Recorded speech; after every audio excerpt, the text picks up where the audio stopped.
Tax terrorism ನಿಂದ ನೊಂದು ಬೆಂದ್ರ coffee day Siddhartha. ಈ ಕಡೆ ಅವರು ಮಾಳವಿಕಾ ಅವ್ರನ್ನ ಮದುವೆ ಆಗ್ತಾರೆ, ಜೊತೆಗೆ ಒಂದು ಹೊಸ ಬಿಸ್ನೆಸ್ ಸ್ಟಾರ್ಟ್ ಆಗ್ತದೆ, ಯಾವುದೋ ಒಂದು ಎಸ್ಟೇಟ್ ಸೇಲಿಗೆ ಇರುತ್ತೆ. ಇವರು ಬ್ರೋಕಿಂಗ್ ಮಾಡಕ್ಕೆ ಅಂತ ಹೋಗಿರ್ತಾರೆ. ಅದನ್ನ ತಗೊಂಡು ವಿಜಯ್ ಮಲ್ಯ ಅವ್ರನ್ನ ಕಾಂಟ್ಯಾಕ್ಟ್ ಮಾಡಕ್ಕೆ ಟ್ರೈ ಮಾಡ್ತಾ ಇರ್ತಾರೆ. ಅವಾಗ ಅವ್ರು ಹೇಳ್ತಾರೆ ನೀನೇ ಯಾಕೆ ತಗೊಳ್ಬಾರ್ದು ಅಂತ. ಅಲ್ಲಿಂದ ಶುರು ಆಗುತ್ತೆ ಸರ್ಕಸ್. MSCL ಅಂತ ಇವತ್ತಿಗೆ ದೊಡ್ಡ ಮಟ್ಟದಲ್ಲಿ ಏನು ಅವರ ಎಂಪೈರ್ ಅಲ್ಲಿ ಒಂದು ಕಾಂಟ್ರವರ್ಸಿಗೆ ಕಾರಣ ಆಗಿದೆ, ಅದೇ ತೋಟ. ಆ ದುಡ್ಡು ಇಟ್ಕೊಂಡು ಸಾಲದಲ್ಲಿರುವಂತದ್ದು, ನಷ್ಟದಲ್ಲಿರುವಂತ ತೋಟಗಳನ್ನೆಲ್ಲ ಕಮ್ಮಿ ರೇಟಿಗೆ ತೊಗೊಳಕ್ ಶುರು ಮಾಡ್ತಾರೆ. 12,000 ಎಕರೆ ಅವ್ರ ಕಂಪ್ನಿ ಅಂದ್ರೆ MSCL ಏನಿತ್ತು ಅದ್ರ ಅಂಡರ್ಲಿ ಅಷ್ಟೊಂದು ಪ್ರಾಪರ್ಟಿ ಇತ್ತು. ಮನೆಗೆ ಅವರ ಇವರನ್ನ ಕಳಿಸಿ ಕಾಫಿ 1 ಬ್ಯಾಗ್ ಇದ್ರು ಕೂಡ ತಗೊಂಡೋಗೋರು ಸಿದ್ಧಾರ್ಥ್ ಕಂಪ್ನಿಲಿ. ಇವರು ಅಕ್ಯುರೇಟ್ ಪ್ರೈಸ್ ಕೊಟ್ಟರು. ಅವತ್ತಿಗೆ ಒಂದು ಯಾವ ತರದ ಒಪಿನಿಯನ್ ಕ್ರಿಯೇಟ್ ಆಗಿತ್ತು ಅಂದ್ರೆ ABC ಅಂದ್ರೆ ಒಂಥರ ಪ್ಯಾರಲಲ್ ಗವರ್ಮೆಂಟ್ ಇದ್ದಂಗೆ. ಕಾಫಿ ಎಕ್ಸ್ಪೋರ್ಟ್ ಮಾಡಕ್ ಶುರು ಮಾಡ್ತಾರೆ ಅವರು, ದೊಡ್ಡ ಅರ್ನಿಂಗ್ಸ್ ಮಾಡ್ತಾರೆ. ಇಲ್ಲ ಸಿಂಗಾಪುರ್ ಹೋದಾಗ ಅಲ್ಲಿ ಯಾವ್ದೋ ಒಂದು ಕೆಫೆ ನೋಡ್ತಾರೆ, ಅವಾಗ ಅನ್ಸುತ್ತೆ ನಾನ್ ಯಾಕೆ ಈ ತರದೊಂದು ತರಬಾರ್ದು. ಅವರಲ್ಲಿ ಅವತ್ತು ಬಂದ ಆಲೋಚನೆನೇ first coffee day brigade road ಅಲ್ಲಿ ಸ್ಟಾರ್ಟ್ ಆಗ್ಲಿಕ್ಕೆ ಒಂದು ಫೌಂಡೇಶನ್. ಚಿಕ್ಕಮಗಳೂರು ಜನ ಯಾಕೆ ಸಿದ್ಧಾರ್ಥ್ ಅವ್ರನ್ನ ಅಷ್ಟು ದೊಡ್ಡದಾಗಿ ಸೆಲೆಬ್ರೇಟ್ ಮಾಡ್ತಾರೆ ಅಥವಾ ಅಷ್ಟು ದೊಡ್ಡದಾಗಿ ಅವ್ರನ್ನ ಆ ಒಂದು ಅಟ್ಯಾಚ್ಮೆಂಟ್ ಇದೆ ಅನ್ನೋದಕ್ಕೆ ಅವರು ಸೃಷ್ಟಿ ಮಾಡಿದಂತ ಉದ್ಯೋಗ. ಇಡೀ ಜಿಲ್ಲೆನ ಫೈನಾನ್ಷಿಯಲಿ ಸ್ಟೇಬಲ್ ಮಾಡ್ತಾನೆ ಒಬ್ಬ ವ್ಯಕ್ತಿ ಅಂದ್ರೆ ಅದು ಒಂಥರ ಸಿನಿಮಾ ತರ. ಅದು ನೀವು ಇವತ್ತು ಇಡೀ ಬೆಂಗಳೂರು ಹುಡ್ಕಿದ್ರೆ ಕಾಫಿ ಡೇ ಇಂದ ಬಂದಂತವ್ರದ್ದು ಏನಿಲ್ಲ ಅಂದ್ರೆ ಒಂದು 100 ಕೆಫೆಗಳು ಸಿಗ್ತವೆ ನಿಮಗೆ. ಸೆರಾಯಿ ಅಂತ ಅವ್ರದ್ದು ಹೋಟೆಲ್ ಬಿಸ್ನೆಸ್ ತಂದ್ರು, ಅದು ಚೆನ್ನಾಗೇ ಹೋಗ್ತಾ ಇತ್ತು. ಬಟ್ ಇಂಟರ್ನಲ್ಲಿ ಏನೇನಾಗ್ತಿತ್ತು ಅನ್ನೋದು ಅದು ಅವ್ರಿಗೆ ಮಾತ್ರ ಗೊತ್ತಿತ್ತು.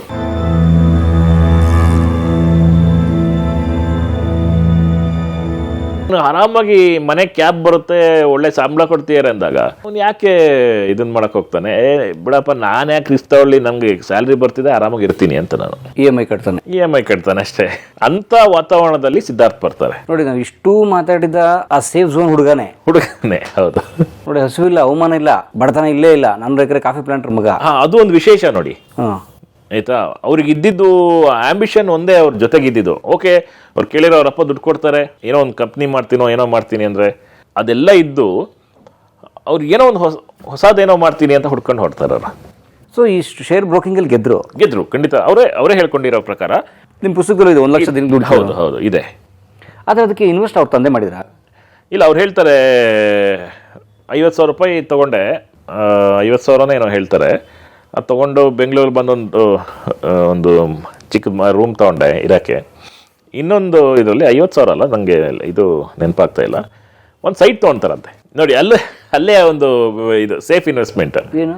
ಒಂದು ಸೈಟ್ ತೊಗೊಳ್ತಾರಂತೆ, ಚಿಕ್ಕದೊಂದು ಸೈಟ್ ತೊಗೊಳ್ತಾರಂತೆ ಬೆಂಗಳೂರಲ್ಲಿ ಅವ್ರ ತಂದೆ ಕೊಟ್ಟ ದುಡ್ಡಲ್ಲಿ. ಯಾಕೆ ಅಂದರೆ ನಾಳೆ ಇನ್ ಕೇಸ್ ಈ ದುಡ್ಡೆಲ್ಲ ಕಳ್ಕೊಂಡ್ರೆ ಆ ಸೈಟ್ ಮಾರಿ ಒಂದಷ್ಟು ದುಡ್ಡು ಉಳಿಸ್ಕೋಬೋದು ಅನ್ನೋ ಮುಂದಾಲೋಚನೆ. ಆದರೆ ಅವ್ರು ಹೇಳ್ತಾರೆ, ಉಳಿದಿದ್ದು ಒಂದು ರೂಮ್ ಮನೆ ತೊಗೊಂಡೆ, ಅಲ್ಲಿಗೆ ನಂದು ಆಲ್ಮೋಸ್ಟ್ ದುಡ್ಡು ಖಾಲಿ ಆಯಿತು, ಚಿಪ್ಪೆ ಶುರು ಮಾಡಿದೆ ಅಂತ ಅವ್ರ ಇಂಟರ್ವ್ಯೂಲ್ ಹೇಳಿದ್ದಾರೆ. ಜೊತೆಗೆ ಇವರಿಗೆ ಬೆಂಗಳೂರಿಗೆ ಬರಕ್ಕೆ ಕಾರಣ ಒಬ್ರು ಶಿವಣ್ಣ ಅಂತ ಒಬ್ರು ವ್ಯಕ್ತಿ ಬೆಂಗಳೂರಲ್ಲಿ ಶೇರ್ ಬ್ರೋಕರ್, ಬಾಂಬೆ ಸ್ಟಾಕ್ ಎಕ್ಸ್ಚೇಂಜಿಗೆ ಬರ್ತಾ ಇದ್ರಂತೆ. ಅಂದರೆ ಇವರಲ್ಲಿ ಕೆಲಸ ಮಾಡುವಾಗ ಅಲ್ಲಿದ್ದಾಗ ಅಲ್ಲಿ ಅವರು ಪರಿಚಯ ಆಗ್ತದೆ. ಅವ್ರಿಗೂ ಇಲ್ಲೊಬ್ಬ ಯಾರೋ ಕನ್ನಡದವನು ಇದಲ್ಲ ಅನ್ನೋ ಥರ ಹಂಗೆ ಕ್ಲೋಸ್ ಆಗಿ ಕಡೆಗೆ ಅದರದ್ದು ಮೆಂಬರ್ಶಿಪ್ ಕಾರ್ಡ್ ಏನಿರುತ್ತೆ ಆ ಶೇರ್ ಬ್ರೋಕಿಂಗ್ದು, ಲಾಸ್ಟಿಗೆ ಅವ್ರಿಗೆ ಇಲ್ಲಪ್ಪ ನಾನು ರಿಟೈರ್ಮೆಂಟ್ ತೊಗೊಳ್ತೀನಿ, ಈ ಬಿಸ್ನೆಸ್ ಸಾಕು ನನಗೆ ಅನ್ನುವಾಗ ಇದನ್ನು ಯಾರಿಗಾರು ಮಾರೋಣ ಅಂತಿದ್ದೀನಿ ಅನ್ನುವಾಗ ಇವ್ರಿಗೆ ಕೊಡ್ತಾರೆ. ಫಸ್ಟಿಗೆ ನೀನು ರನ್ ಮಾಡು ಅಂತ ಕೊಡ್ತಾರೆ.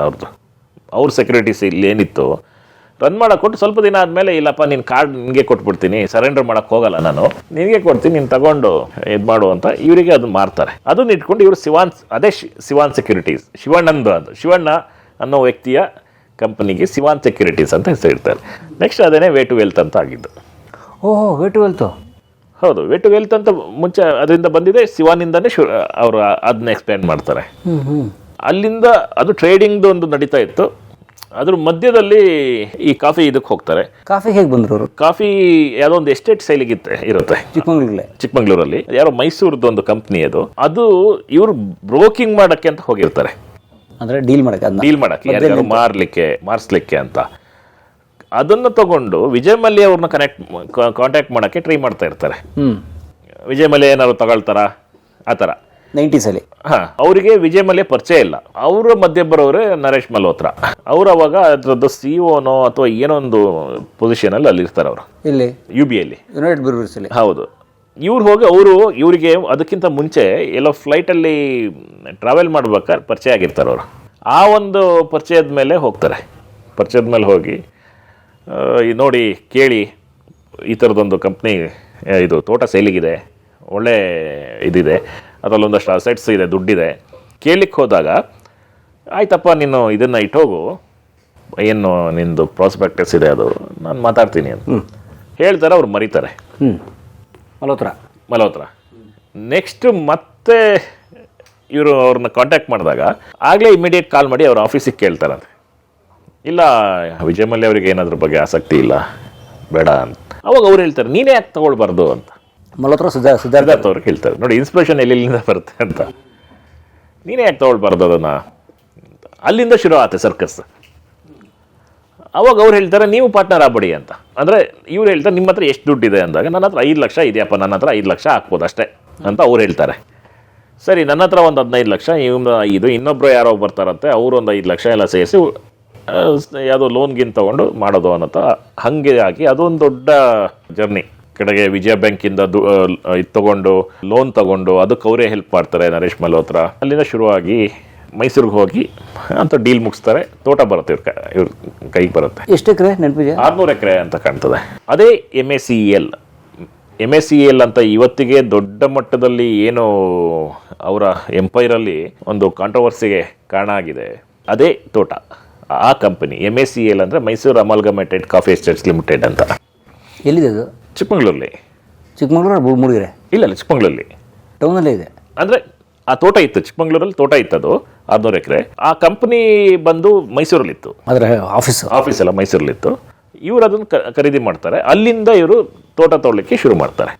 ಜೊತೆಗೆ ಇವರಿಗೆ ಈ ಶೇರ್ ಟ್ರೇಡಿಂಗಿಂದ ಒಳ್ಳೆ ದುಡ್ಡು ಬರ್ತಾ ಇತ್ತಲ್ಲ, ಆ ದುಡ್ಡು ಇಟ್ಕೊಂಡು ಈ ಸ್ವಲ್ಪ ಸಾಲದಲ್ಲಿರುವಂಥದ್ದು, ನಷ್ಟದಲ್ಲಿರುವಂಥ ತೋಟಗಳನ್ನೆಲ್ಲ ಕಮ್ಮಿ ರೇಟಿಗೆ ತೊಗೊಳಕ್ಕೆ ಶುರು ಮಾಡ್ತಾರೆ. ದುಡ್ಡು ಬಂದಂಗೆ. ಸೊ ಇಲ್ಲಿ ವೇ ಟು ವೆಲ್ತ್ ಅಥವಾ ಶಿವಾನ್ಸಲ್ಲಿ ಅವ್ರಿಗೆ ಲಕ್ಷಗಟ್ಟಲೆ ದಿನಕ್ಕೆ ಡೈಲಿ ಬರೋದು. ಸೊ ಅದನ್ನ ಇನ್ವೆಸ್ಟ್ ಮಾಡೋದು, ತೋಟದ ಮೇಲೆ ಇನ್ವೆಸ್ಟ್, ನೈಬರಿಂಗ್ ತೋಟಗಳನ್ನ ತೊಗೊಳ್ಳೋದು, ಹಾಗೆ ಬೆಳೀತಾ ಬರುತ್ತೆ MACEL. ಸೊ 600 ಎಕರೆ ಡೀಲ್ ಮಾಡಿದ್ದು ಪಾರ್ಟ್ನರ್ಶಿಪ್ ಅಲ್ಲಿ.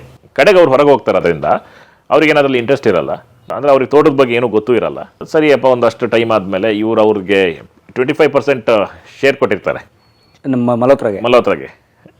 ಕಡೆಗೆ ಇಲ್ಲಪ್ಪ ನಾನೇನು ಕೊಟ್ಟಿದ್ದೀನಿ ಆ ಅಮೌಂಟ್ ನಂಗೆ ಕೊಟ್ಬಿಡು, ನಾನು ಅವ್ರೇನೋ ಚೆನ್ನೈಗೇನೋ ಶಿಫ್ಟ್ ಆಗ್ತಾರೆ ಅನ್ನೋ ಕಾರಣದ ಇದರಲ್ಲಿ ಅದನ್ನು ಇಟ್ಕೊಂಡು ಹೊರಗೆ ಹೋಗ್ತಾರೆ. ಇವರೇ ಅದನ್ನು ಅವ್ರು ಮತ್ತೆ ಫ್ಯಾಮಿಲಿಯಲ್ಲಿ ಒಂದಷ್ಟು ಜನ ತಗೊಂಡು ಫ್ಯಾಮಿಲಿ ಬಿಸ್ನೆಸ್ ಥರ ಮಾಡ್ಕೊಳ್ತಾರೆ. 600 ಎಕರೆ ಕಾಫಿ ಎಸ್ಟೇಟ್ ಮ್ಯಾನೇಜ್ಮೆಂಟು. ಹೌದು. ವಾವ್. ಅಂದರೆ ಇಟ್ ವಾಸ್ ರೆಡಿ ಪ್ರೊಡಕ್ಟಿವ್. ಅಲ್ಲಿಂದ ಶುರುವಾದಂಥದ್ದು ಅವ್ರದ್ದು ಜರ್ನಿ MACEL. ಯಾವ ವರ್ಷ? 89 ಅಂತ ಕಾಣ್ತದೆ ನನಗೆ, ಇಸ್ವಿ ಮರ್ತೀನಿ. 89 ಆ ಟೈಮಲ್ಲಿ ತಗೊಳ್ತಾರೆ ಅವರು. SM ಕೃಷ್ಣ ಅವರು ಅಳಿಯಾಗಿದ್ದೇವೆ 89 ಅವರು ಅದೇ ಟೈಮಲ್ಲಿ ಅವರು ಮದುವೆ ಆದ ಟೈಮಲ್ಲಿ ಅದೇ ವರ್ಷದಲ್ಲಿ ಇದನ್ನು ತಗೊಳ್ತಾರೆ ಅಂತ ಹೇಳ್ತಾರೆ. ಈ ಕಡೆ ಅವರು ಮಾಳವಿಕಾ ಅವ್ರನ್ನ ಮದುವೆ ಆಗ್ತಾರೆ, ಜೊತೆಗೆ ಒಂದು ಹೊಸ ಬಿಸ್ನೆಸ್ ಸ್ಟಾರ್ಟ್ ಆಗ್ತದೆ ಅನ್ನೋ ಥರ. ಅದು SM ಕೃಷ್ಣ ದುಡ್ಡು ಆಗಿರೋ ಇಲ್ಲ, ಖಂಡಿತ ಅಲ್ಲ. ಲೈಕ್ ಗಿಫ್ಟ್ ಆಫ್ ಇಲ್ಲ, ಅವಾಗಿನ್ನೂ ಮದುವೆ ಆಗಿರಲಿಲ್ಲ ಅನ್ಸುತ್ತೆ. ಈ ಡೀಲ್ ಆಗುವಾಗ ಆ ತಗೊಂಡ ಟೈಮಲ್ಲೇ ಅವರು ಅದೇ ವರ್ಷದಲ್ಲಿ ಮೋಸ್ಟ್ಲಿ ಮದುವೆ ಆಗ್ತಾರೆ ಅವರು. ಹೇಗೆ ಕುದುರ್ತ ಸಂಬಂಧ ಮಾಹಿತಿ ಇದೆಯಾ ಪುಸ್ತಕದಲ್ಲಿ? ಇದೆ, ಖಂಡಿತ ಇದೆ. ಹೇಗೆ SM ಕೃಷ್ಣ ಅವರು SM ಕೃಷ್ಣ ಅವರ ಅಳಿಯ ಆಗಲಿಕ್ಕೆ ಒಂದಷ್ಟು ಮ್ಯೂಚುವಲ್ ಇದು, ಅವರ ದೊಡ್ಡಪ್ಪ ಕೇಶವ ಹೆಗ್ಡೆ ಅವರು SM ಕೃಷ್ಣ ಅವ್ರಿಗೆ ಪರಿಚಯ ಇರ್ತಾರೆ. ಅವರು ತುಂಬ ದೊಡ್ಡ ಇದು ಏನು ಗಣಿತ ಶಾಸ್ತ್ರಜ್ಞ ಅವರು. ಕೇಶವ ಹೆಗ್ಡೆ ಅವರು ಇವರ ದೊಡ್ಡಪ್ಪ ಸಿದ್ಧಾರ್ಥ ಅವರು. ಅವರು ಕಡೆಗಾಲ ತನಕ ಟೀಚ್ ಮಾಡ್ತಾರೆ ಬೆಂಗಳೂರು ಯೂನಿವರ್ಸಿಟಿಯಲ್ಲಿ. ಕೇಶವ ಹೆಗ್ಡೆ ಯಾರು ಅಂದರೆ ಕೃಪಾಕರ್ ಸೇನಾನಿಯವರ ತಂದೆ, ಅಂದರೆ ಸೇನಾನಿಯವರ ತಂದೆ. ಅದೇ ವೈಲ್ಡ್ ಲೈಫ್.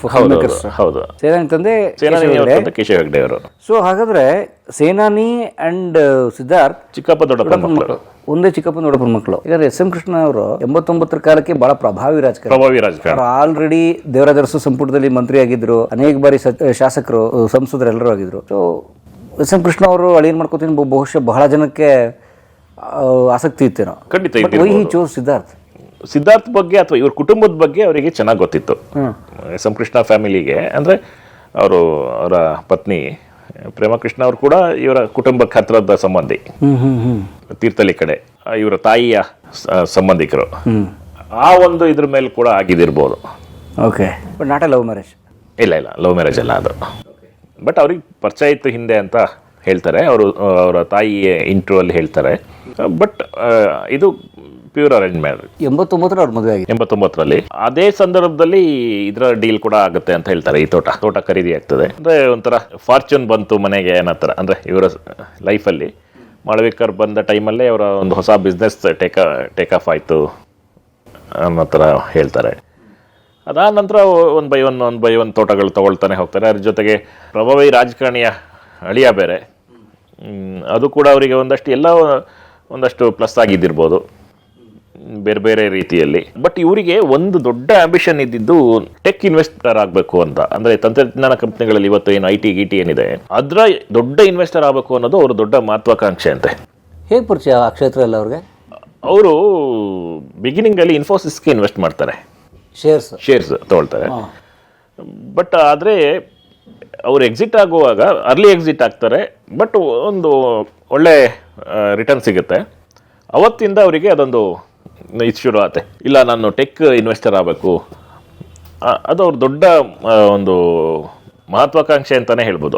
ಅದರಿಂದಾನೇ ಅವ್ರದ್ದು ಬೇರೆ ಬೇರೆ ಐ ಟಿ ಕಂಪ್ನಿಗಳು ಈಗ ಮೈಂಟ್ರಿ ಈ ಥರದ್ದೆಲ್ಲ ಬರ್ಲಿಕ್ಕೆ ಕಾರಣ.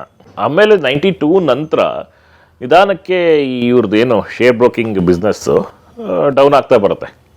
ಅಷ್ಟೊತ್ತಿಗೆ NSE ಬಂದಿರುತ್ತೆ. ಶೇರ್ ಅವತ್ತಿನ ಇದರಲ್ಲಿ ಯಾವ ಥರ ಸಿಸ್ಟಮ್ ಇತ್ತು ಅಂದರೆ, ಬಾಂಬೆಯಲ್ಲಿ 90 ರೂಪಾಯಿ ಇದ್ದರೆ ರೇಟು, ಬೆಂಗಳೂರಲ್ಲಿ ಒಂದು 10% ವೇರಿಯೇಷನ್ ಇರ್ತಿತ್ತಂತೆ. ಅಂದರೆ 100 ರೂಪಾಯಿ ಇದ್ದರೆ 10% ವೇರಿಯೇಷನ್ ಇರ್ತಿತ್ತಂತೆ. ಆ ವೇರಿಯೇಷನ್ ಅಮೌಂಟನ್ನು ಇವರು ಅರ್ನ್ ಮಾಡ್ತಿದ್ರು. ಈಗ ಬಾಂಬೆಯಿಂದ ಒಂದಷ್ಟು ಶೇರ್ಸ್ ತೊಗೊಳೋದು, ಇನ್ನೊಂದು ಜೈಪುರ್ಗೋ ಇಲ್ಲಿಗೋ ಮಾರೋದು, 10% ಏನು ಬರ್ತದೆ ಅದು ಇವ್ರ ಲಾಭ. ಇದರಲ್ಲಿ ಅವರು ವರ್ಕೌಟ್ ಆಯಿತು ಅಂತ ಹೇಳ್ತಾರೆ.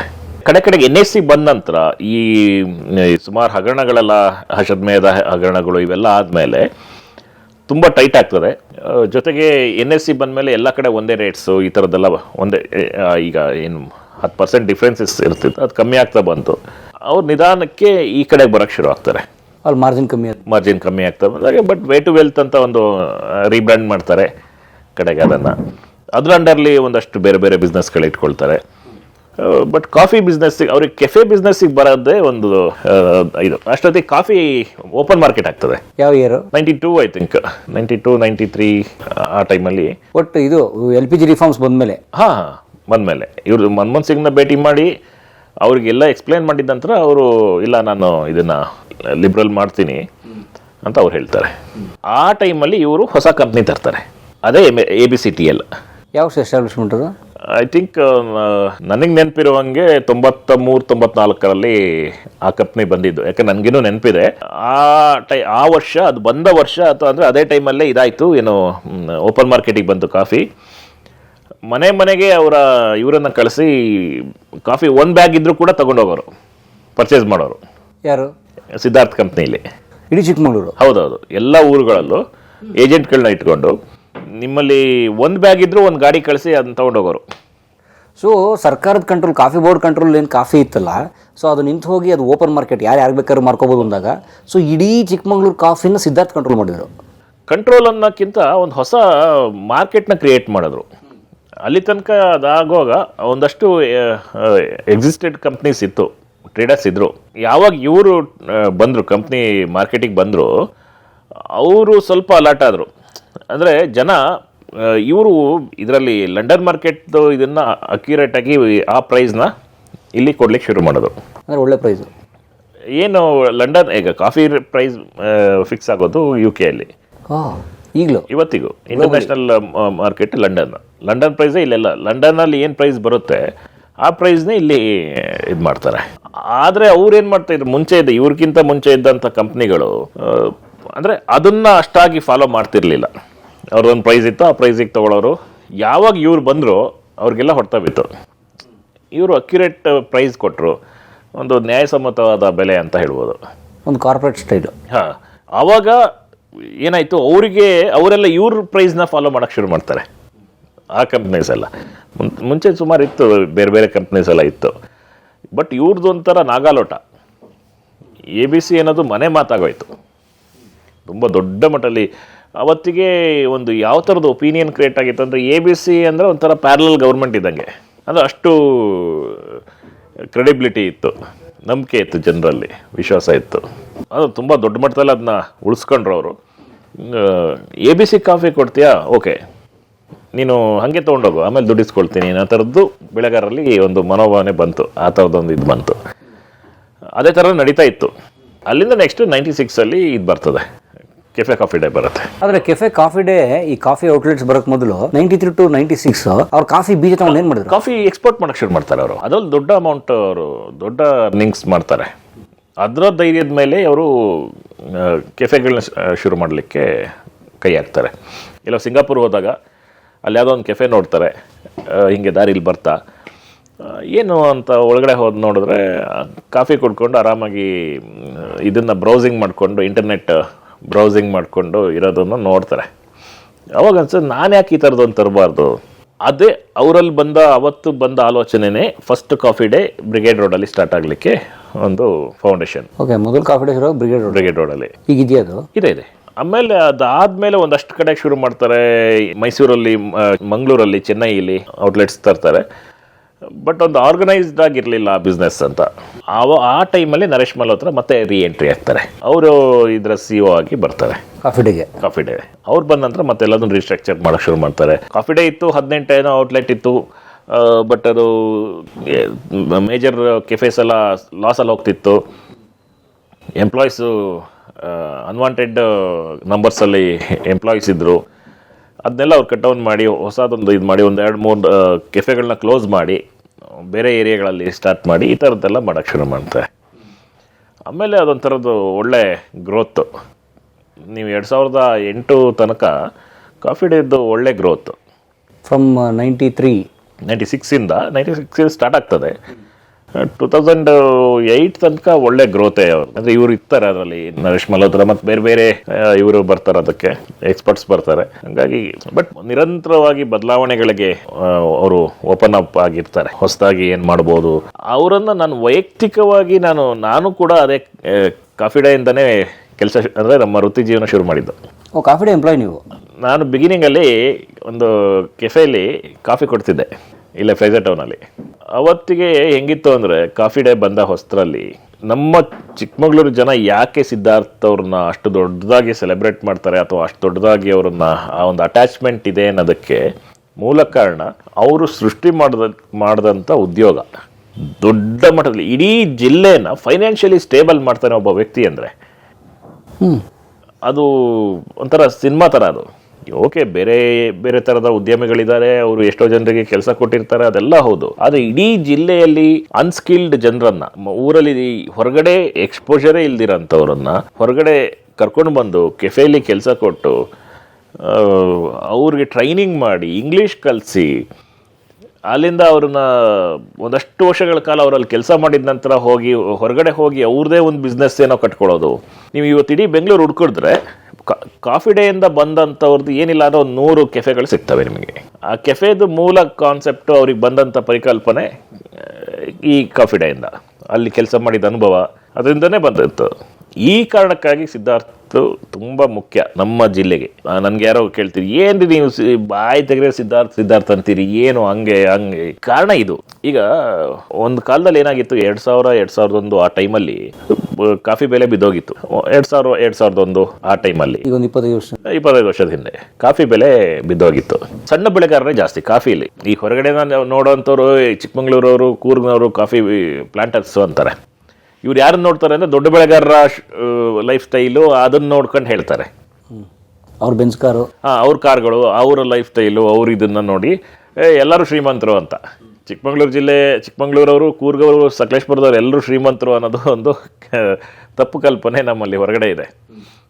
ಆದರೆ 80% 90% ಸಣ್ಣ ಬೆಳೆಗಾರರೇ ಇರೋದು, 5 ಎಕರೆ ಒಳಗಡೆ ಇರೋಂಥವ್ರು.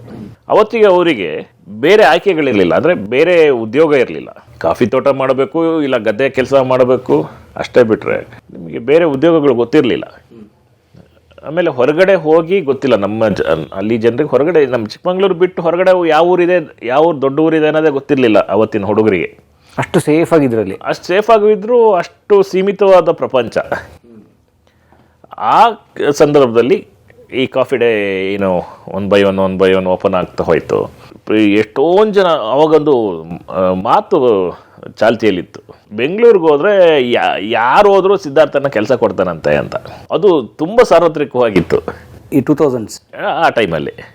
ಈಗ ನಾನು ಅದು ಕೆಲಸಕ್ಕೆ ಹೋಗಿದ್ದೆ 2003 ಅಂತ ಕಾಣುತ್ತೆ, 3-4 ಆ ಟೈಮಲ್ಲಿ. ಅದು ಸತ್ಯ ಕೂಡ. ಅಂದರೆ ನೀವು ಬೆಂಗಳೂರಿಗೆ ಒಂದು ಬ್ಯಾಗ್ ತಗೊಂಡು ಬಂದರೆ ಯಾವ ಕಡೆ ಕೆಲಸ ಸಿಕ್ಕಿಲ್ಲ ಅಂದರೂ ಸೀದಾ ಕಾಫಿ ಡೇ ಆಫೀಸಿಗೆ ಹೋದರೆ, ಅವಾಗ ಮ್ಯೂಸಿಯಂ ರೋಡಲ್ಲಿ ಇತ್ತು ಅವ್ರ ಆಫೀಸು, ಅದರ ನಂತರ ವಿಠಲ್ ಮಲ್ಯ ರೋಡಿಗೆ ಬಂತು. ಆಫೀಸಿಗೆ ಹೋದರೆ ಊರ ಕಡೆಯವರು ಅಂತ ಗೊತ್ತಾದರೆ 95% ಆ ಥರ ಬಂದವರಿಗೆ ಕೆಲಸ ಸಿಕ್ಕಿದೆ. ಅವನಿಗೆ ಕೆಲಸ ಗೊತ್ತೋ ಇಲ್ಲವೋ, ಅವನು ಏನು ಕೆಲಸ ಮಾಡ್ತಾನೋ ಗೊತ್ತಿಲ್ಲ. ಸರಿ ಸೇರ್ಕ ಮಾಡು, ಅಪಾಯಿಂಟ್ಮೆಂಟ್ ಆರ್ಡರ್ ಫಿಕ್ಸ್. ಅದು ಒಂಥರ ಈ ಗೌರ್ಮೆಂಟ್ ಇದ್ದಂಗೆ, ಅದೇನೋ ಜಾಬ್ ಎಕ್ಸ್ಚೇಂಜ್ ಇದ್ವಲ್ಲ ಹಿಂದೆ ಎಲ್ಲ, ಎಂಪ್ಲಾಯ್ಮೆಂಟ್ ಎಕ್ಸ್ಚೇಂಜ್ ಥರ. ಆ ಥರ ಬಂದವಂಥವ್ರು ಊರಿಂದ ಬಸ್ ಹತ್ಕೊಂಡು ಬೆಂಗಳೂರಲ್ಲಿ ಮೆಜೆಸ್ಟಿಕ್ ಎಲ್ಲಿದೆ, ಮೆಜೆಸ್ಟಿಕ್ಕಿಗೆ ಇಳಿದ್ರೆ ಎಲ್ಲಿ ಹೋಗ್ಬೇಕು ಅಂತ ಗೊತ್ತಿಲ್ದಿರೋ ಜನ ಹುಡುಗರು ಅಲ್ಲಿಗೆ ಹೋದ ನಂತರ ತುಂಬ ಚುರುಕಾಗ್ತಾರೆ, ಹೊರಗಡೆ ಪ್ರಪಂಚ ನೋಡ್ತಾರೆ, ಒಂದು ಉದ್ಯೋಗ ಸಿಕ್ತು, ಆಮೇಲೆ ಕಮ್ಯುನಿಕೇಷನ್ ಸ್ಕಿಲ್ ಕಲಿತಾರೆ. ವಾಪಸ್ ಊರಿಗೆ ಬಂದರೆ ಜನಕ್ಕೆ, ಊರಿನ ಜನರಿಗೆ ಆಶ್ಚರ್ಯ ಆಗಬೇಕು, ಇದು ಯಾರಪ್ಪ ಇವನು ಹಿಂಗಿದ್ದವನು ಹೆಂಗಾಗ್ಬಿಟ್ಟ ಅಂತ. ಆ ಥರದ್ದು ಒಂದು ಇದನ್ನು ಕ್ರಿಯೇಟ್ ಮಾಡೋದು. ನೀವು ಸಣ್ಣ ಸಣ್ಣ ಹಳ್ಳಿಗಳಿಂದ ಎಲ್ಲ ಈ ಕಾಫಿ ಡೇ ಕೆಲಸಕ್ಕೆ ಹೋಗಿಲ್ಲ ಅನ್ನೋ ಥರದ್ದು ಊರೇ ಇರಲಿಲ್ಲ. ಪ್ರತಿಯೊಂದು ಹಳ್ಳಿಯಿಂದ ಪ್ರತಿಯೊಂದು ಊರದ್ದು ಬರೀ ಕೆಫೇಲಿ ಕೆಲಸ ಮಾಡೋದು ಅಷ್ಟೇ ಅಲ್ಲ, ಬೇರೆ ಬೇರೆ ಕೆಲಸಗಳು. ಅವ್ರು ಏನೇನು ಹೊಸ ಬಿಸ್ನೆಸ್ ಸ್ಟಾರ್ಟ್ ಮಾಡಿದ್ರು ಅಲ್ಲೆಲ್ಲ ಊರಿನವ್ರನ್ನ ಇದು ಮಾಡ್ತಾರೆ. ಕಾಫಿ ಡೇಲಿ ಬರೀ ಕೆಫೇಲಿ ಬರಿಸ್ಟಾ ಅಂದರೆ ಕಾಫಿ ಮೇಕರು ಅಥವಾ ಕ್ಲೀನ್ ಮಾಡೋದು ಅಷ್ಟೇ ಅಲ್ಲ, ಟಾಪ್ ಪೋಸ್ಟ್ಗಳು ಮ್ಯಾನೇಜ್ಮೆಂಟಲ್ಲಿ ಎಲ್ಲ ಕಡೆ ಗೊತ್ತಿದೆ. ಚಿಕ್ಕಮಗಳೂರನ್ನೇ ಎತ್ತವಳು. ಈಗ ಕಾಫಿ ಡೇ ಆಫೀಸಿಗೆ ಹೋದರೆ ಬರೀ ಚಿಕ್ಕಮಗಳೂರೇ ಇರ್ತಿದ್ರು ಅಲ್ಲಿ. ಈ ಮುಂಚೆ ಎಲ್ಲ ಈಗ ನಾವೆಲ್ಲ ಕೆಲ್ಸಕ್ಕೆ ಹೋಗೋ ಅಂದರೆ ಇಲ್ಲಿ ಬಂದು ಜಾಯ್ನ್ ಆಗೋ ಟೈಮಲ್ಲಿ ಆಫೀಸಿಗೆ ಹೋಗ್ಬಿಟ್ರೆ ಎಲ್ಲ ಪರಿಚಿತ ಮುಖಗಳ ಸ್ಥಿತಿ, ಇವ್ರನ್ನೆಲ್ಲ ನೋಡಿ ನಾನು ಇವ್ರನ್ನೆಲ್ಲ ನೋಡಿ ಏನಿ ಅಂತ. ಅಂದರೆ ಅಷ್ಟು ಜನ ಅಲ್ಲಿ ಕೆಲಸ ಮಾಡ್ತಿದ್ರು. ಅದಾದಮೇಲೆ ಅದ್ರ ಜೊತೆಗೆ 2005-6 ಆ ಟೈಮಲ್ಲಿ ಇನ್ನೊಂದು ಇತ್ತಂದರು, ವೊಕೇಶ್ನಲ್ ಟ್ರೈನಿಂಗ್ ಸ್ಕೂಲ್ ಅಂದರೆ ವೃತ್ತಿ ತರಬೇತಿ ಶಾಲೆ, ಕಾಲೇಜು ಓಪನ್ ಮಾಡಿದ್ರು. ಅದು 2 ಉದ್ದೇಶ. ಅದು ಒಂದು, ಅವರಿಗೆ ಎಂಪ್ಲಾಯೀಸ್ನ ಹ್ಯಾಂಡಲ್ ಮಾಡೋದು ಕಷ್ಟ ಇತ್ತು. ಇವತ್ತು ಬರ್ತಾನೆ ನಾಳೆ ಬಿಟ್ಟೋಗ್ತಾನೆ, ಗ್ಯಾರಂಟಿನೇ ಇಲ್ಲ. ನಾಳೆ ಸ್ಯಾಲ್ರಿ ಇಸ್ಕೊಂಡ್ಮೇಲೆ ನಾಳೆ ಬರ್ತಾನೆ ಅನ್ನೋ ಗ್ಯಾರಂಟಿ ಇಲ್ಲ. ಅವ್ರು ನಂಬ್ಕೊಂಡು ಕೆಫೆನ ರನ್ ಮಾಡೋದು ತುಂಬ ಕಷ್ಟ. ಹಾಗಂತ ನಮ್ಮ ಹತ್ರ ಕೆಲಸದವ್ರಿಲ್ಲ ಅಂತೇಳಿ ಕೆಫೆ ಮುಚ್ಚಕ್ಕಾಗಲ್ಲ. ಅವಾಗ ಏನು ಮಾಡ್ತಾರೆ ಅಂದರೆ ಅದೊಂದು ಟ್ರೈನಿಂಗ್ ಕಾಲೇಜ್ ಸ್ಟಾರ್ಟ್ ಮಾಡ್ತಾರೆ ಚಿಕ್ಕಮಗಳೂರಲ್ಲಿ SVGH ಅಂತ ಕರೀತಾರೆ. ಶ್ರೀ ವೀರಪ್ಪ ಗಂಗಾ ಹೆಗಡೆ ಅಂದರೆ ಅವರ ಅಜ್ಜನ ಹೆಸರಲ್ಲಿ ಅದನ್ನು ಶುರು ಮಾಡ್ತಾರೆ. ಎಲ್ಲ ಗ್ರಾಮೀಣ ಭಾಗದ ಎಲ್ಲ ಹುಡುಗರನ್ನ ಸ್ವತಃ ಅವರೇ ಕೂತ್ಕೊಂಡು ಸಂದರ್ಶನ ಮಾಡ್ತಾರೆ. ಸಂದರ್ಶನ ಮಾಡಿ ಆಯ್ಕೆ ಮಾಡಿಕೊಂಡು ಎಲ್ಲ ಮಧ್ಯಮ ಕೆಳ ಮಧ್ಯಮ ವರ್ಗದ ಹುಡುಗರನ್ನ, 10th fail, 2nd PU fail ಆದವರು ಎಲ್ಲರನ್ನು ಮಾಡಿ 6 ತಿಂಗಳು ಟ್ರೈನ್ ಮಾಡಿ ಅವರಿಗೆ ಇಂಗ್ಲೀಷ್ ಕಲಿಸಿ, ಹೋಟೆಲ್ ಮ್ಯಾನೇಜ್ಮೆಂಟಿಗೆ ಬೇಕಾಗಿರೋಂಥದ್ದನ್ನು ಕಲಿಸಿ, ಮತ್ತೆ ಒಂದಷ್ಟು ಕಾಲ ಅವ್ರ ಕೆಫೆಯಲ್ಲಿ ಹೋಗಿ ಲೈವ್ ಟ್ರೈನಿಂಗ್ಸ್ ಮಾಡಿಸಿ, ಮತ್ತೊಂದಷ್ಟು ಅಲ್ಲಿ ಕೆಲಸ ಮಾಡಿದ್ಮೇಲೆ ಮತ್ತೆ ಕಳಿಸಿ, ಮತ್ತೆ ಅಲ್ಲೊಂದಷ್ಟು ಟೈಮ್ ಟ್ರೈನಿಂಗ್ಸ್ ಎಲ್ಲ ಆಗಿ ಲಾಸ್ಟಿಗೆ ಸರ್ಟಿಫಿಕೇಟ್ ಕೊಡೋರು. ಯಾರೋ ಅವ್ರದ್ದೊಂದು ಕಂಡೀಷನ್ ಇತ್ತು, ನೀವು 2 ವರ್ಷ ನಮ್ಮ ಇದರಲ್ಲಿ ಕೆಲಸ ಮಾಡಬೇಕು. ಆ ಥರ ಇದಕ್ಕೆ ಹೋದಂಥವ್ರು ಇವತ್ತಿಗೆ ನನಗೆ ಗೊತ್ತಿರೋಂಗೆ ಅಮೆರಿಕದಲ್ಲಿದ್ದಾರೆ, ಬೇರೆ ಬೇರೆ ಉದ್ಯೋಗಗಳಿಗೆ ಹೋಗಿದ್ದಾರೆ. ಅಲ್ಲಿಂದ ಕೆಫೆಗಳು, ಅವ್ರದ್ದೇ ಆದ ಕೆಫೆಗಳು ಬೆಂಗಳೂರಲ್ಲಿ ಎಲ್ಲೆಲ್ಲೋ ಮಾಡ್ಕೊಂಡಿದ್ದಾರೆ. ನಾನು ಫೇಲ್ ಆದೆ ಅದಕ್ಕೆ ಹೋಗಿ, ಅಂದರೆ ನನ್ನ ಏನು ವೃತ್ತಿ ಬದುಕು ಫೇಲ್ ಆಯಿತು ಅಂತ ಹೇಳೋರನ್ನ ನೀವು ಯಾರು ಒಬ್ಬರನ್ನು ತೋರಿಸ್ಬಿಡಿ, ಯಾರೂ ಇಲ್ಲ. ಆ ಮಟ್ಟಿಗೆ ಅವರ ಲೈಫ್ ಸೆಟ್ಲ್ ಆಗೋಯ್ತು. ಅಂದರೆ ಅದಕ್ಕೆ ಮೂಲ ಯಾರು, ಫೌಂಡೇಶನ್ ಯಾರು ಹಾಕಿದ್ದು ಅಂದರೆ ಇವರು. ಈ ಥರದೊಂದು ಅವಕಾಶ ತೆರೆದಿಟ್ಟಿದ್ದರಿಂದ ತಾನೆ ಅವರೆಲ್ಲ ಆ ಥರ ಆಗಿದ್ದು. ಇಲ್ಲ ನಾನು ಬೆಂಗಳೂರಿಗೆ ಹೋಗೋಕ್ಕೆ ಗೊತ್ತಿಲ್ಲ, ನನಗೇನು ಎಲ್ಲಿ ಕೆಲಸ ಹುಡ್ಕೊಳ್ಬೇಕು ಅನ್ನೋದು ಗೊತ್ತಿಲ್ಲ, ಆಮೇಲೆ ಬೆಂಗಳೂರೇ ಗೊತ್ತಿಲ್ಲ ಅನ್ನೋ ಒಂಥರ ಇದ್ದಂಥ ಹುಡುಗರು ಒಂದು ಸೇಫ್ ಇದರಲ್ಲಿ ಬಂದು ಆರಾಮಾಗಿ ಕೆಲಸ ಮಾಡಿಕೊಂಡು ಒಂದಷ್ಟು ವರ್ಷ ಕೆಲಸ ಮಾಡಿ, ಅಲ್ಲಿಂದ ಅಲ್ಲಿ ಬೇರೆ ಅವಕಾಶಗಳು ಸಿಕ್ತಾಗ ಆ ಕಡೆ ಹೋಗಿ ಯಾವುದಾದ್ರು ಒಳ್ಳೊಳ್ಳೆ ಹೋಟೆಲ್ಸಲ್ಲಿದ್ದಾರೆ. ಇವತ್ತು ತುಂಬ ಜನ ನನಗೆ ಗೊತ್ತಿರುವ ಹಾಗೆ ಈಗ ಬೇರೆ ಕಡೆ ಎಂಪ್ಲಾಯ್ ಆಗಿರೋದಕ್ಕಿಂತ ಹೆಚ್ಚಾಗಿ ಸ್ವಂತ ಬಿಸ್ನೆಸ್ಗಳನ್ನು ರನ್ ಮಾಡ್ತಿದ್ದಾರೆ ಬೆಂಗಳೂರಲ್ಲಿ. ಎಷ್ಟು ಜನ ಬೆಂಗಳೂರಲ್ಲಿರೋ ವಾಪಸ್ ಊರಿಗೆ ಬಂದ ಕೂಡ ಆ ಒಂದು ಉದ್ಯಮಶೀಲ ಮನೋಭಾವ ಅಲ್ಲಿಂದ ಹುಟ್ಟುತ್ತವರಿಗೆ, ಊರಿಗೆ ಬಂದರೆ ಏನಾದರೂ ಒಂದು ಮಾಡೋಣ ಅನ್ನೋ ಥರ ಏನೋ ಒಂದು ಅಷ್ಟು ಮಾಡಿಕೊಂಡು ಆರಾಮಾಗಿರುವಂಥ ಒಂದು ವ್ಯವಸ್ಥೆ. ನೀವು ಇಡೀ ಜಿಲ್ಲೆಯಲ್ಲಿ ಅವರೇ ಒಂದು ಯಾವುದೋ ಒಂದು ಇಂಟರ್ವ್ಯೂಲ್ಲಿ ಹೇಳ್ತಾರೆ 30,000 ಡೈರೆಕ್ಟ್ ಇದನ್ನು ನಾನು ಕ್ರಿಯೇಟ್ ಮಾಡಿದೆ, ಜಾಬ್ಸ್ ಕ್ರಿಯೇಟ್ ಮಾಡಿದೆ ಅಂತ ಹೇಳ್ತಾರೆ. 30,000 ಜನ 30,000 ಆಯಿತಾ. ನನಗನ್ಸೋ ಮಟ್ಟಿಗೆ 30,000ದಲ್ಲಿ 70-80% ಎಲ್ಲ ಚಿಕ್ಕಮಗಳೂರು ಅವರು ಇರ್ತಾರೆ. ಅಂದರೆ ಒಂದು ಜಿಲ್ಲೆನ ಫೈನಾನ್ಷಿಯಲಿ ಮೇಲೆತ್ತಿದ್ದಿದೆಯಲ್ಲ, ಅದು ಯಾರೂ ಮುಂದೇನು ಯಾರೂ ಬರಲಿಕ್ಕೆ ಸಾಧ್ಯ ಇಲ್ಲ ನಮ್ಮ ಜಿಲ್ಲೆಯಲ್ಲಿ. ಮೊದಲೇ ನಮ್ಮಲ್ಲಿ ಎಂಟರ್ಪ್ರಿನರ್ಶಿಪ್ ಇದು ಮೈಂಡ್ಸೆಟ್ ಕಮ್ಮಿ ನಮ್ಮ ಭಾಗದಲ್ಲಿ. ಅಂಥದ್ರಲ್ಲಿ ಈ ಥರ ಒಬ್ಬ ವ್ಯಕ್ತಿ ಬಂದ, ಈ ಥರದೊಂದು ದೊಡ್ಡ ಉದ್ಯಮ ಕಟ್ತಾ. 2005 ಕಾಫಿ ಡೇನ ಪೀಕ್. 2005-06 ಪೀಕ್. ಈ ಮಧ್ಯದಲ್ಲಿ ಮಾವನ ಸಪೋರ್ಟ್, ಮಾವನ ಕೃಪಾಶೀರ್ವಾದ ಇತ್ತಲ್ವ? ಖಂಡಿತ ಇದ್ದೇ ಇರುತ್ತೆ, ನಾವು ಇಲ್ಲ ಅಂತ ನಾನು ಹೇಳೋಕ್ಕಾಗಲ್ಲ. ಆ ಇದರೊಳಗಡೆ ಸರ್ಕಲ್ ಒಳಗಡೆ ಇದ್ದಾಗ ಖಂಡಿತ ಇದ್ದೇ ಇರುತ್ತೆ. ಯಾಕಂದರೆ ಯಾರೋ ಒಬ್ಬ ಏನು ಹಿನ್ನೆಲೆ ಇಲ್ಲದಿರೋ ವ್ಯಕ್ತಿ ಎಕ್ಸ್ಪೋರ್ಟ್ ಲೈಸೆನ್ಸು ಅಥವಾ ಇನ್ನೊಂದು ಎಸ್ಟಾಬ್ಲಿಷ್ಮೆಂಟ್ಗೋ ಯಾವುದೋ ಒಂದು ಟೈಅಪ್ MOU ಏನೋ ಮಾಡೋದು ಖಂಡಿತ ಆ ಟೈಮಲ್ಲಿ ಪೊಲಿಟಿಕಲ್ ಪವರ್ ಉಪಯೋಗಕ್ಕೆ ಬಂದಿರ್ತದೆ. ಇದನ್ನು ಇಲ್ಲ ಅಂತ ನಾನು ಹೇಳೋಕ್ಕಾದ್ರೆ ಅದು ತಪ್ಪು ಮಾಹಿತಿ ಆಗ್ಬೋದು, ಆಗತ್ತೆ. ನೀವು ಒಬ್ಬ CM ಆಗಿದ್ದಂಥ ವ್ಯಕ್ತಿ, ಅವರ ಅಳಿಯ, ಆ ಸಂದರ್ಭದಲ್ಲಿ ಅವರ ಬಿಸ್ನೆಸ್ಸಿಗೆ ಬೇಕಾಗಿರುವಂಥದ್ದು ಇದರಿಂದ ಖಂಡಿತ ಮಾಡ್ಕೊಂಡಿರ್ತಾರೆ. ನಾನೆಲ್ಲೋ ಓದಿದ ಪ್ರಕಾರ 10,000 ಎಕರೆ ಇತ್ತು ಅವ್ರ ಹತ್ರ.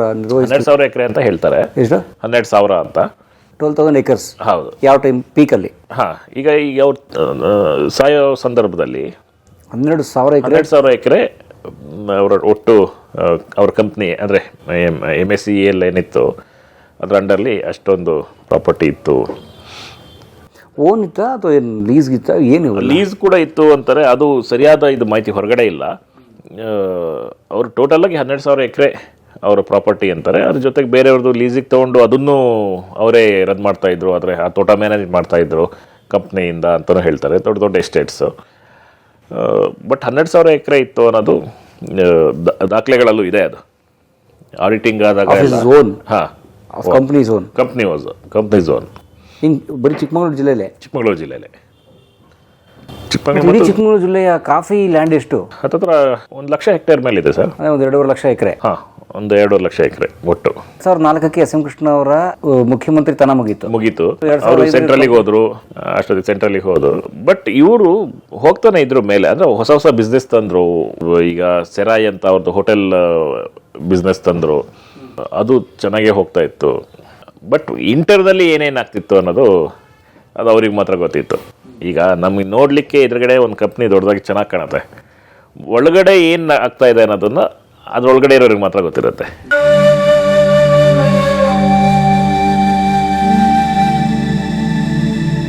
ಕಲಾ ಮಾಧ್ಯಮದ ಎಲ್ಲಾ ಎಪಿಸೋಡುಗಳು ನಿಮಗೆ ಸಿಗಬೇಕು ಅಂತಂದ್ರೆ ಕಲಾ ಮಾಧ್ಯಮ ಯೂಟ್ಯೂಬ್ ಚಾನೆಲ್ನ ಸಬ್ಸ್ಕ್ರೈಬ್ ಮಾಡಿ, ಬೆಲ್ ಐಕಾನ್ನ ಕ್ಲಿಕ್ ಮಾಡಿ. ತಪ್ಪದೇ ಮಾಡಿ. ವಿಡಿಯೋ ನೋಡಿದ್ದಕ್ಕೆ ನಿಮಗೆ ತುಂಬಾ ಧನ್ಯವಾದಗಳು.